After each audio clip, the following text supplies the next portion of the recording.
Welcome to our channel. Today we how to connect Wealthfront to your checking account for goal planning, detailed guide step by step clearly. To connect Wealthfront to your checking account for goal planning, start by opening the Wealthfront app or website. Log into your Wealthfront account using your email and password. Once logged in, navigate to the bank accounts section in the main menu. Click on the option to link account. Select your checking account from the list of If your bank isn't listed, choose the option to manually enter your bank details. Provide the necessary information, including your bank's routing number and your account number. After entering your bank details, click on Continue or Next.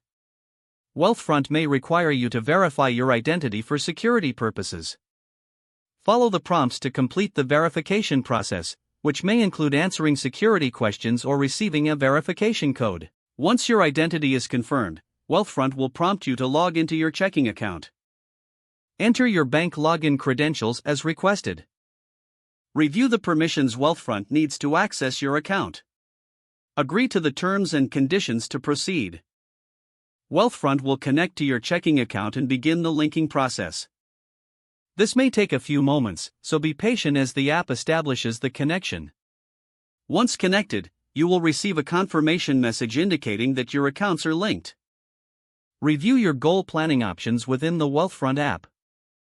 Set your financial goals based on the information available in your linked checking account.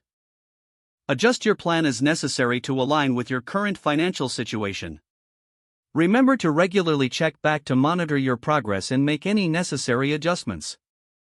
You are now ready to leverage Wealthfront for effective goal planning. If the page does not load, refresh the browser or try again in a private or incognito window. Make sure you are using the correct email address, then retype it carefully to avoid small typos. If your password is not accepted, use the reset option and create a new strong password you can remember. Check your spam folder for verification or security emails, then complete any requested confirmation. Enable two-factor authentication if available to improve account security and reduce unauthorized access risk. After signing in, review your profile details so your contact information and settings are accurate and current. If you see an error message, note it down and try again after restarting your device and internet connection. Log out when you finish, especially on shared devices, to keep your account and payment information secure.